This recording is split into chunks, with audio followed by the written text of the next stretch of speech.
சிம்ம ராசிக்காரர்களே, உங்கள் வாழ்க்கை இனி எப்படியெல்லாம் மாறப்போகுது? இதுவரை இருந்து வந்த பிரச்சனைகள்லாம் எப்படி தீரப்போகுது? காலம் உங்களுக்கு மருந்தாக ஆகப்போகுதுன்னு பார்க்கலாம். இவ்வளவு நாள் பட்ட பாடு கொஞ்சம் நஞ்சம் கிடையாதுங்க, ஜாஸ்தியாக பட்டிருப்பீங்க. சிம்ம ராசிக்காரர்களுக்கு மனசு அவ்வளவு வலிக்கும் அளவுக்கு தான் கஷ்டம்லாம் தாங்கியிருப்பீங்க. உங்களோட கஷ்டத்தை யாருமே புரிஞ்சிக்கவும் மாட்டாங்க. நீங்கள் நல்லா இருக்கிறதா நினச்சிக்குவாங்க, இல்லை உங்களை பார்த்து பொறாமப்பட ஆரம்பிப்பாங்க. ஆனால் உங்களுக்கு தான் தெரியும் அதோட வலி என்ன, நீங்கள் எந்த இடத்துல இருக்கீங்க, எதனால் பிரச்சனை, எந்த இடத்துல பிரச்சனைன்னு சொல்லிட்டு உங்களுக்கு மட்டும்தான் தெரியும். மற்றவங்களுக்கு அது வெளியில் தெரியாது. நீங்கள் ஏதோ ராஜ வாழ்க்கை வாழற மாதிரியும் அதில் அவங்களுக்கு இன்னும் பொறாமப்பட்டுக்கிட்டு இன்னும் உங்களுக்கு தொல்லை கொடுத்துட்டு இருந்திருப்பாங்க.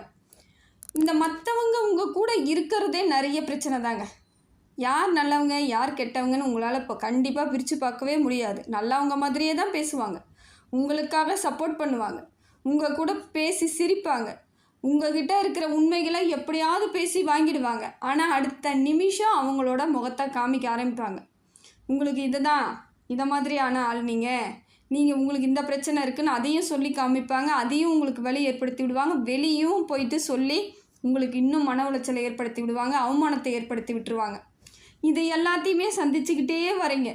நீங்கள் சிம்ம ராசிக்காரர்கள் சிங்கம் போல தான் இருப்பீங்க. இருந்தாலும் உங்கள் மனசு குழந்த மனசுங்க. யாருக்காவது ஒரு பிரச்சனைன்னா உடனே ஓடி போய் செய்யணும்னு ஆசைப்படக்கூடியவர்கள் நீங்கள். ஆனால் அதுவே உங்களுக்கு பிரச்சனையை ஆக்கி விடுறதுக்கு தானே அவங்க முயற்சி பண்ணுறாங்க. உங்களோட கெப்பாசிட்டி என்னன்னு சொல்லிட்டு அவங்களுக்கு தெரியும். எதை செய்தால் நீங்கள் மயங்கிடுவீங்க, எதனால் உங்கள் மனசு இலகுன்னு அவங்களுக்கு தெரிஞ்சு தானே உங்களை இத்தனை நாள் ஆட்டி படைச்சிக்கிட்டு இருக்கிறாங்க. ஒன்றுமே பண்ண முடியாமல் தவிச்சு இருக்கீங்க நீங்கள். இவங்களெல்லாம் என்ன பண்ணுறதுன்னு தெரியாது, விட்டு விலகவும் முடியாது. ஆனால் உங்களுக்குள்ள ஒரு கவலையும் கஷ்டங்களை மட்டும் அனுபவிச்சுட்டே வரீங்க. பல நாட்களாக இது நடந்துகிட்ருக்கு. எந்த காரியம் எடுத்தாலும் வெற்றி அடையவே முடியாது. ஏதோ ஒன்று செய்கிறோம், ஒரு நல்லது பண்ணுறோம், வீடு கட்டுறோம், இல்லை இடம் வாங்க போகிறோம், இல்லை பொருளாதாரத்தில் மேம்பட போகிறோன்னா முடியவே முடியாது. உங்களை ஏதோ ஒரு சந்தர்ப்ப சூழ்நிலையில் நீங்கள் உங்களை கடனாகவே வச்சுருப்பாங்க. கடன் தலைக்கு மேலே கடனை உங்கள் தலையில் சமக்கிறதுக்கு தான் இப்போ வரைக்கும் இருந்துகிட்ருக்கீங்க, சமந்துட்டு தான் இருக்கிறீங்க. ஏன்னா உங்களை முன்னேறணும்னு அவங்க நினச்சிருந்தாங்கன்னா தான் உங்களுக்கு பிரச்சனை இல்லாமல் இருக்குமே. நீங்கள் கையில் காசு வச்சுருக்கீங்கன்னு தெரிஞ்ச உடனே போதும், இத்தனை நாளாக ஓடி ஒளிஞ்சவங்க கூட உங்கள் கூட வந்துட்டு ஒட்டிக்கிட்டு இருக்கிற காசை எடுத்துகிட்டு போயிருப்பாங்க. அவங்க உங்ககிட்ட பேசாமல் போவாங்க, முகத்தை காமிச்சிட்டு போவாங்க. ஆனால் உங்ககிட்ட தேவை இருக்குது, உங்களோட தேவை வேணும், வேறு வழி இல்லைன்னா அடுத்த நிமிஷம் உங்கள் பாதத்தை பிடிச்சி சரணாகதி அடைகிற மாதிரி அடைஞ்சி அவங்களோட காரியத்தை சாதிச்சுக்கிட்டு உங்களை மறுபடியும் அதே இடத்துல விட்டு மேலும் மேலும் இம்சை தாங்க பண்ணியிருப்பாங்க. ரொம்ப கஷ்டத்தை உங்களுக்கு காமிச்சிருப்பாங்க. இதனாலே சிம்ம ராசிக்காரர்களுக்கு யாரை பார்த்தாலும் ஒரு சந்தேகமாகவே பார்ப்பீங்க. வேறு வழி இல்லை, அவங்க பண்ணி வச்ச வேலையால் நல்லவங்க கூட உங்களுக்கு ஒரு சந்தேகமாகவே பார்ப்பீங்க. இவங்கெல்லாம் நமக்கு நல்லதாக பண்ணுவாங்களா, இல்லை இதே மாதிரி கூட பழகிட்டு மறுபடியும் நம்மளை அசிங்கப்படுத்தி விட்டுருவாங்களோ அப்படின்ட்டு ஒதுங்கி ஒதுங்கி உங்களையே நீங்கள் தனிமைப்படுத்தி வச்சுருக்கீங்க. முக்கால்வாசி பார்த்திங்கன்னா சிம்ம ராசிக்காரர்கள் நிறைய பேர் இதை தான் பண்ணி வச்சுருக்காங்க. தனிமை, அவங்களுக்குள்ளேயே தனிமைப்படுத்திக்கிறது. இது இன்னும் அவங்களுக்கு வலியை தான் கொடுக்கும். ஏதாவது கொஞ்சம் பேசுகிறதுக்கோ இல்லை அவங்கக்கிட்ட சிரிக்கிறதுக்கோ ஒரு ஆள் இல்லாத பொழுது சிம்மராசிக்காரர்கள் எப்படி இருப்பாங்க? கட்டுன்னு தான் இருப்பாங்க, கோபமாக இருப்பாங்க. ஏன்னா அவங்க எப்பயுமே பலமாக நிற்கணும்னு தான் நினச்சிட்டு இருப்பாங்க. யாரையும் பார்த்து பயப்படக்கூடாது, நம்ம பலமாக நிற்கணும், நிறைய பேருக்கு நல்லது பண்ணணும், நம்மளால் முடிஞ்ச உதவியை பண்ணணும்னு நினச்சவங்க தான் சிம்மராசிக்காரர்கள். அப்படிப்பட்ட சிம்மராசிக்காரர்கள் இப்போ எப்படின்னா உதவி பண்ண முடியாது, பலமாகவும் இருக்க முடியாது, எதிர்நீச்சல் போடவும் முடியாது, பலகீனத்திற்கு உச்சத்துக்கே போயிருப்பாங்க. அப்போ மன உளைச்சல் ஆகாமல் என்ன பண்ணோம், அதான் மனசு அவங்களுக்கு பாரமாயிடுச்சு. மனபாரம் அவங்களுக்கு இன்ன வரைக்கும் குறையாமல் வச்சிட்ருக்காங்க. மேற்கொண்டு ஏற்றிக்கிட்டும் இருப்பாங்களேக்கோசரம் குறையிறதுக்கான வாய்ப்புகளை அவங்க நினச்சாலும் செய்ய முடியாது. அதே போல் சிம்ம ராசிக்காரர்களிடம் மற்றவர்கள் எப்படி தெரியுமா ஏமாற்றுவாங்க? நல்ல விதமாலாம் பழகிட்டு வராங்கலாம் நம்பக்கூடாது நீங்கள். அவங்க அப்படி தான் பழகுவாங்க. தேன் ஒழுகுற மாதிரி பேசுகிறதுன்னுவாங்க பார்த்தீங்களா, அதுதான். தேனை விட இனிமையாக பேசுவாங்க. உங்களை அப்படியே தூக்கி வச்சு பேசுவாங்க. உங்களுக்கு எல்லாமே தெரியுன்ற மாதிரியும் நீங்கள் தான் இந்த உலகத்திலே நல்லவங்க, உங்ககிட்ட எந்த கெட்ட குணமும் இல்லைன்ற மாதிரி பேசுவாங்க. நிச்சயமாக அதை மாதிரி ஆட்களை நம்பாதீங்க, கூட வச்சுக்காதீங்க. இதுதான் இன்னைய வரைக்கும் உங்களுக்கு அவங்க கொடுத்த ஒரு பெரிய தண்டனையே. தூக்கி வச்சு தலையில் வச்சு கொண்டாடி கீழே தூக்கி தொப்புன்னு போடுற மாதிரி தான் அர்த்தம். உங்களை தூக்கி வச்சு பேசிக்கிட்டே இருப்பாங்க. நடுவில் உங்களோட செயல்பாடெல்லாம் தெரிஞ்சுக்கிட்டு மற்றவங்ககிட்ட போயிட்டு அது தப்பாக சொல்கிறது, உங்களோட வளர்ச்சியை பார்த்து அவங்களுக்கு எரிச்சல் வர்றது, வயிறு எரிச்சல் வர்றது, பொறாமைப்பட்டு மறுபடியும் உங்களுக்கு எந்த நல்லது நடக்கக்கூடாதுன்னு அவங்க தனியாக ஒரு ரூட்டு போட்டுன்னு போவாங்க. அதனால் எப்பயுமே நீங்கள் மற்றவங்கள வந்து ஓரளவுக்கு தூரம் வச்சு பார்த்துட்டிங்கன்னா தப்பிச்சுக்கலாம். அதை விட்டுட்டு நீங்கள் அவங்க கூடயே பயணம் பண்ணணும்னு நினச்சிங்கன்னா இவங்க இதே தப்பை திருப்பி திருப்பி பண்ணி உங்களை முன்னேறவே விட மாட்டாங்க. உங்ககிட்ட என்ன இருக்குதுன்னு அவங்கக்கிட்ட சொல்கிறத ஃபஸ்ட்டு நிறுத்துங்க. என்ன பொருளாதாரம் இருக்குது, எப்படியெல்லாம் பொருளாதாரம் வருது, எனக்கு எப்படி பண வரவு இருக்குதுன்னு அவங்களுக்கு தெரிஞ்சிருச்சுன்னு வச்சுக்கோங்க. அதுக்கப்புறம் எல்லா வழிகளையும் அவங்க தடை பண்ணி விட்ருவாங்க. அவ்வளோ ரொம்ப நல்லவங்க அவங்களாம். இதே மாதிரி நிறைய பேரை பார்த்துருக்கேங்க. என் வாழ்க்கையிலேயே நான் பார்த்துருக்கேன். நானே என் வாழ்க்கையில் அது மாதிரி பார்த்துருக்கேன். நம்பி நானும் சொல்லியிருக்கேன். அப்புறம்தான் தெரியும் இவங்க நமக்காக தண்டனையை இதுதான் நம்ம தேவையில்லாமல் அவங்கக்கிட்ட சொன்னதோட விளைவு அப்படின்ட்டு நானே நிறைய இடத்துல அனுபவிச்சிருக்கேன். அதே போல் தான் எல்லாருக்குமே இலகிய மனசு படைத்தவங்க இல்லை நல்ல மனசு படைத்தவங்களாம் நம்ம என்ன பண்ணுவோம், வெள்ளந்தியாக போயிட்டு இதெல்லாம் இப்படி வருது, இதை செய்கிறேன் அதை செய்கிறேன், அங்கேருந்து காசு வருது, நான் இந்த தொழில் பண்ணிகிட்ருக்கேன், இங்கே முதலீடு போட்டு வச்சுருக்கேன், இதை விற்றா இவ்வளோ வரும் அப்படின்னு நம்ம என்ன பண்ணுறோம், ஓப்பனாக எல்லாருக்கிட்டையும் சொல்லிடுறோம். அதுதான் நமக்கு தப்பாக போயிடுது. அந்த காசு எதுவுமே நமக்கு வராது. அப்படியே வந்தாலும் அது நம்மக்கிட்ட தங்காது. அதனால் முடிஞ்ச வரைக்கும் ரகசியமாக பண விஷயத்தில் மட்டும் ரகசியமாக இருக்கிறது உங்களோட சிறப்பு. சிம்ம ராசிக்காரர்களை புரிந்து செயல்படக்கூடிய அளவுக்கு யாருமே கிடையாதுங்க.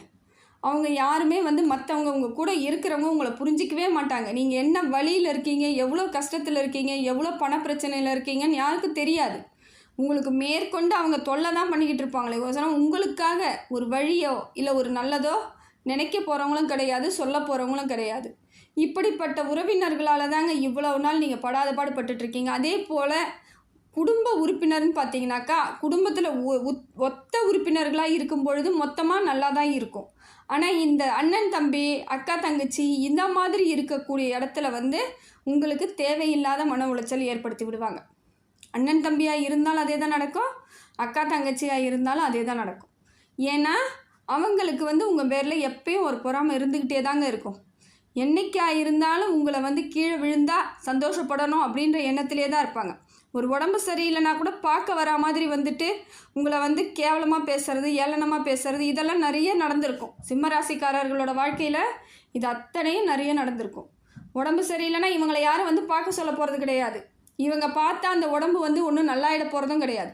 இருந்தாலும் வருவாங்க, நானும் வரேன், எனக்கு எல்லாம் இருக்குது, எல்லா விதத்துலேயும் நான் சரியாக தான் இருக்கேன்னு சொல்லிக்கிட்டு வந்து உங்களை இன்னும் மேலும் துன்பப்பட வச்சுட்டு தான் போயிருப்பாங்க. இதனாலே இன்னும் உடல் பலகீனம் ஆகினவங்களாம் நிறைய பேர் இருக்காங்க. எதுவாக இருந்தாலும் புரிந்து கொண்டு செயல்பட்டால் தப்பிச்சுக்கலாங்க. யார் எப்படி அப்படின்னு முதல்ல புரிஞ்சுக்கிறதுக்கு நமக்கு டைம் எடுக்கும். அது ரொம்ப கஷ்டம்தான். எல்லாரையும் நம்ம வந்து ஒரே மாதிரியும் பார்க்க முடியாது, இல்லை அலட்சியப்படுத்தவும் முடியாது. அவங்க யாருன்னு அவங்க குணத்தை புரிஞ்சுக்கிறதுக்கே கொஞ்ச நாள் ஆகும். அது வரைக்கும் உங்களுக்கு தடுமாற்றமாக தான் இருக்கும். அதை புரிஞ்சுக்கிட்ட அப்புறம் வேணுமா வேணாமா, இவங்க நமக்கு முக்கியம் இல்லையான்னு அதையும் நீங்கள் தேர்ந்தெடுக்கணும். அதுக்கப்புறம் தான் உங்கள் வாழ்க்கையில் ஒரு வெளிச்சம் ஏற்படுங்க.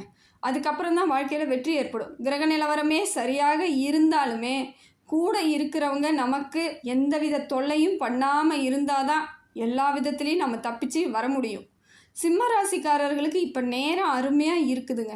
இனி வரக்கூடிய காலம் தலை நிமிர்ந்து நிற்கலாம். யாரெல்லாம் உங்களை போட்டி போட்டாங்களோ அவங்க முன்னாடி நீங்கள் போட்டு எதிர்நீச்சல் போட்டு நின்றுடுவீங்க. அதை தாங்கிக்கிற சக்தி அவங்களுக்கு இல்லாமல் இருக்கலாம். இப்போயும் அவங்க பிரச்சனை கொடுக்கறதுக்கு வாய்ப்புகள் இருக்குது. எச்சரிக்கையாக இருக்கணும். இதுக்கு முன்னாடி இருந்த மாதிரி இல்லாமல் இப்போ கொஞ்சம் எச்சரிக்கையாக இருந்தால் மட்டும் போதும். உற்றார் உறவினர்கிட்ட ரொம்ப ஜாக்கிரதையாக இருக்க வேண்டிய காலகட்டங்க இது. ரொம்ப ஜாக்கிரதையாக இருக்கணும். நிச்சயமாக அவங்க ரொம்ப நல்லவங்கன்னு நினச்சி எதையாவது செய்து வச்சிட்டிங்கன்னா அது உங்களுக்கு பெரிய பிரச்சனை ஏற்படுத்தி கொடுத்துருவாங்க. தீராத பழி காலத்துக்கும் உண்டாயிடும். காலத்துக்கும் அவங்க தீராத பழி ஏற்படுத்துறதுக்கு தான் அவங்க முயற்சி பண்ணிக்கிட்டு இருக்காங்க. ஜாக்கிரதையாக இருக்கணும். இந்த பழியிலேருந்து நான் இல்லை, இது எனக்கு இல்லை அப்படின்னு நீங்கள் சொல்லவும் முடியாது, யாரும் காது கொடுத்து கேட்கவும் முடியாது. அது நமக்கான வேலையும் கிடையாது. அதனால் முன்னெச்சரிக்கையாகவே ஜாக்கிரதையாக இருந்துக்கோங்க. யாராவது உங்கள் பேரில் பழி போடுறாங்க, பழி போட்டுருவாங்க, பிரச்சனை ஆகும்னு தெரியறதுன்னா உடனே உஷாராயிடுங்க. அதிலிருந்து வெளியே வர்றதுக்கு முயற்சி பண்ணுங்கள். அதே போல் சொந்தக்காரர்களால் உங்களுக்கு பொருளாதார விரயம் நிச்சயமாக ஏற்படுங்க. உங்களால் உங்களுக்கு எந்த பிரச்சனையுமே வராது. உங்கள் சொந்தக்காரங்களால் நிச்சயமாக பிரச்சனை வரும். அதனால் அதையும் நீங்கள் பார்த்துக்கணும். அவங்க சாதாரணமாக பிரச்சனை இழுத்து விட்டுட்டு போக மாட்டாங்க. பெரிய பெரிய பிரச்சனை, பெரிய பெரிய வம்பெல்லாம் செஞ்சு வச்சுட்டு போயிடுவாங்க. அதை காலத்துக்கும் தாங்கிறதுக்கு ரெடியாக ஆகிறதுக்கு நீங்கள் தான் இருக்கணும். அதனால் அந்த மாதிரிலாம் வராமல் இருக்கிறதுக்கு முதற்கூட்டியே முயற்சி பண்ணுங்கள். மன உளைச்சலாகவே இவ்வளோ நாளாக இருந்திருப்பீங்க. இருந்தாலும் இப்போ அந்த மன உளைச்சலேருந்து வெளியே வரணும்னு நினைங்க. சிம்மராசிக்காரர்கள் அந்த பிரச்சனையிலேருந்து வெளியே வரணும், தைரியமாக இருக்கணும், எந்த கவலையும் இல்லாமல் இருக்கணும். என்னைக்கா இருந்தாலும் நமக்கானது எங்கேயும் போகாது, இப்போ இல்லாமல் தான் இருக்குது. ஆனால் நிச்சயமாக திரும்பி வரும், எங்கேயும் போகாதுன்ற ஒரு நம்பிக்கையோடு இருங்க. நிச்சயமாக சொல்கிறேங்க, உங்களுக்கு உரியது எங்கேயும் போகாது. இந்த முறை இந்த டைமில் வேணால் நம்ம கையில் இல்லாமல் இருக்கலாம், இப்போ வேணால் நம்ம கையில் இல்லாமல் இருக்கலாம். ஆனால் நமக்காக எங்கேயோ ஒரு இடத்துல பத்திரமா தான் இருந்துக்கிட்டு இருக்குன்னு நினைக்கணும். எந்த பொருளாதாரமாக இருந்தாலும் சரி, உறவினர்களாக இருந்தாலும் சரி, எதாக இருந்தாலும் இந்த டைம் நமக்கு இல்லைன்னாலும் இந்த வெற்றி மறுபடியும் நமக்கு தேடி வரும். அது வரைக்கும் காத்திருக்கணும் அப்படி சொல்லிட்டு பொறுமையாக காத்திருங்க. நிச்சயமாக உங்களுக்கு நல்ல பலன் கிடைக்கிறதுக்கான வாய்ப்புகள் அதிகமாக இருக்குதுங்க. சிம்ம ராசிக்காரர்கள் கோவப்படுறதை கொஞ்சம் குறைச்சிக்கோங்க. வேறு ஒன்றும் தேவையில்லை, கோவத்தை குறைச்சிக்கோங்க. ஹனுமன் வழிபாடு உங்களுக்கு சிறந்ததுங்க. ஹனுமன் வழிபாடை மட்டும் தொடர்ந்து செஞ்சுக்கிட்டே வாங்க, ரொம்ப நல்லது, விசேஷம். இதை மாதிரி பண்ணும் பொழுது நிறைய உங்கள் வாழ்க்கையில் நிறைய மிராக்கள், அதாவது எதிர்பார்க்காத சில விஷயங்கள்லாம் நல்லதாகவே நடக்கும். அப்போ தான் உங்களுக்கு புரியும் எப்படி இதெல்லாம் நடக்குது அப்படி சொல்லிட்டு. அதனால் ஹனுமனை மட்டும் கெட்டியமாக பிடிச்சிக்கோங்க, ஹனுமன் வழிபாடு செய்யுங்க. இனி வரக்கூடிய காலம் சிறப்பான காலமாக இருக்குங்க. சப்ஸ்கிரைப் பண்ணாதவங்க சேனலை சப்ஸ்கிரைப் பண்ணிக்கோங்க. நன்றி.